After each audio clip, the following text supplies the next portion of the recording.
পদ্মা সেতু আমাদের দক্ষিণবঙ্গের মানুষের স্বপ্নের সেতু, আমাদের ইমোশন।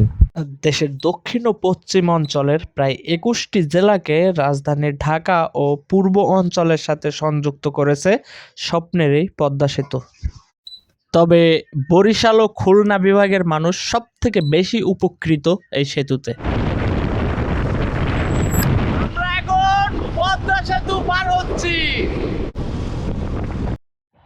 পদ্মা সেতু নির্মাণে অনেক কন্ট্রোভার্সি থাকলেও এর সুফল পাচ্ছে দক্ষিণবঙ্গের প্রায় প্রতিটা মানুষ।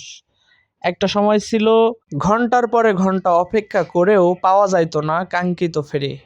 তাছাড়াও প্রতিকূল আবহাওয়া, ফেরি সংকট সব মিলিয়ে পদ্মা পার হওয়া ছিল যুদ্ধ জয় করার মতো। সে সময় ঘন্টার পরে ঘন্টা চলে যাইতো পদ্মা পার হইতে, আর এখন বাইক নিয়ে মাত্র 10 মিনিটে পদ্মা পার হওয়া যায়, দিন অথবা রাতে যে কোনো সময়। আর হ্যাঁ, পদ্মা সেতু পার হয়ে ঢাকা মাওয়া এক্সপ্রেসওয়ে ধরে এই সুন্দর রাস্তায় বাইক ড্রাইভ করতে বিন্দুমাত্র বোরিং লাগবে না। আর রাস্তার দুপাশের মনোরম দৃশ্য মন ভালো করতে বাধ্য।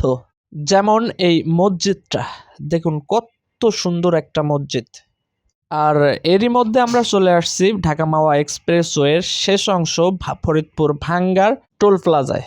আর এখন সাইনবোর্ডটা দেখে গর্ব হয়, যেখানে লেখা জাতির পিতা হজরত ইব্রাহিম আলাইহিস সালাম মহাসড়ক।